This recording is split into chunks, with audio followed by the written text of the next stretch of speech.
Ama çok kaliteli, çok güzel balımız var. Yalnız masamız olmadığı için piyasada yani kötü ballar daha mal diye satılıyor. Bir alakası yok. Onun için biz de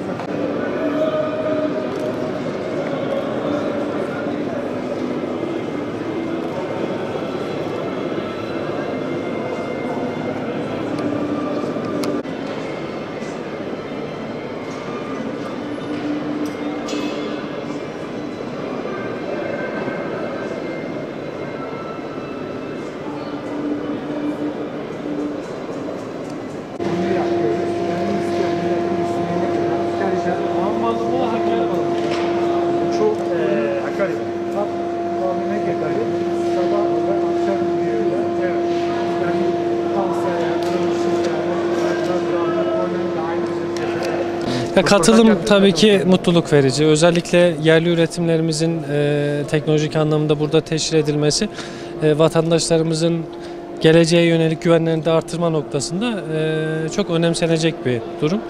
Tabii yine Türkiye'nin dört bir tarafından kendi üretimlerini buraya taşıyan, bizleri yalnız bırakmayan arkadaşlarımıza, üreticilerimize de ben teşekkür ediyorum. Yine bu fuar alanının oluşmasında emeği geçen bütün kurum kuruluşlarımıza, sivil toplum kuruluşlarımıza, iş adamlarımıza buradan Sayın Valimiz adına teşekkür etmek istiyorum.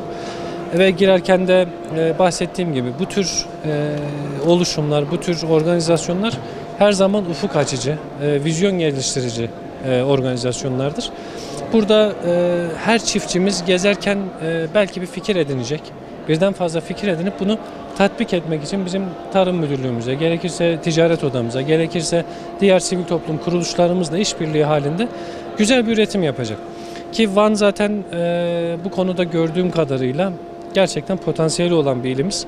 İnşallah bu potansiyelin tam manasıyla kullanılması noktasında bu tür organizasyonlar güzel şeylere vesile olur diyelim. Tabii bizler her zaman çiftçimizin, üreticimizin bir şeyler üretmenin ve ülkesine katmanın derdinde olan her vatandaşımızın her zaman yanınızdayız. Her şeyimizle, bütün yetkilerimizle, imkanlarımızla, devletimizin bize aracı olmamız açısından gönderdiği imkanlarla yanlarındayız. Ben teşekkür ediyorum tekrar emeği geçen herkese ve devamını diliyoruz. Arkadaşlar biliyorsunuz hem bizim ilanımızda hem izinlerimizde pandemiyle ilgili bütün tedbirlerin alınması noktasında zaten gerekli talimatlar ve düzenlemeler yapıldı.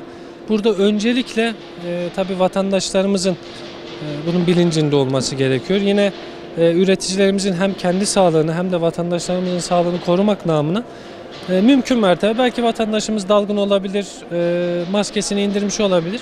Güzel bir şekilde onları incitmeden uyarması bizim için önemli. Tabii burada biliyorsunuz 3 günlük sürecek bir fuarımız söz konusu. 3 gün boyunca kamu görevlilerimizden de diğer birimlerimizden de sürekli gelip giden arkadaşlarımız olacaktır. Yani hep birlikte ve sizlerin de tabii katkısıyla dikkatli bir şekilde bu süreci pandemiden arındırılmış bir şekilde tamamlamaya çalışacağız. Bugün yaklaşık 8-9 aylık bir ayrılıktan sonra Van'daki ilk fuarımızı Tarım Hayvancılık ve Gıda Fuarı olarak açmış bulunuyoruz.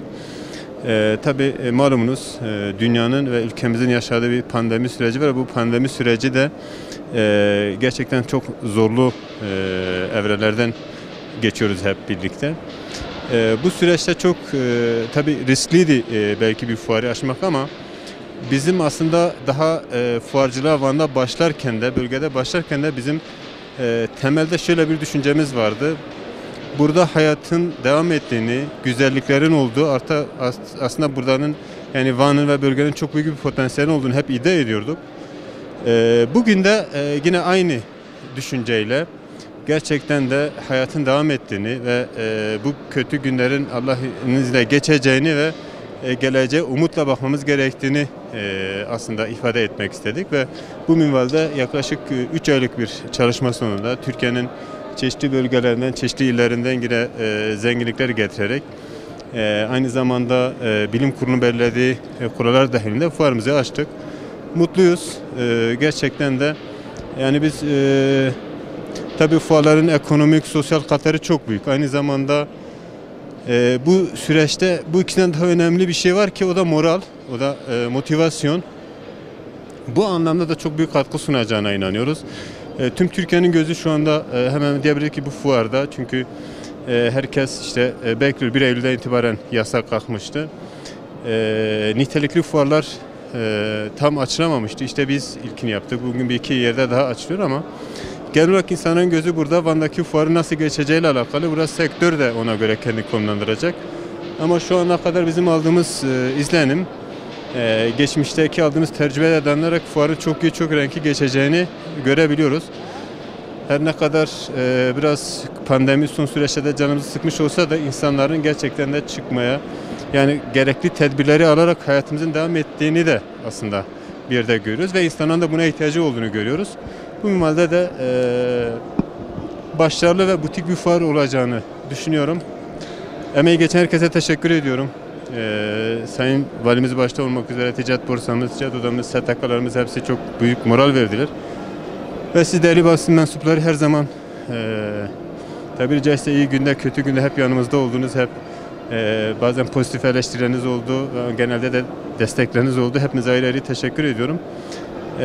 Dediğim şekilde hayat devam ediyor ve bizler tedbirimizi alarak hayatımızı ikame etmek zorundayız. Bu korona belası Allah'ın bitecek ama ondan sonraki süreçte eğer ekonomik anlamda da ve moral olarak da ayakta durmazsak daha çok buhranlar yaşayacağımızı düşünüyoruz. Onun için bu fuarın 10 minvalde de bir mihenk taşı olduğunu düşünüyoruz.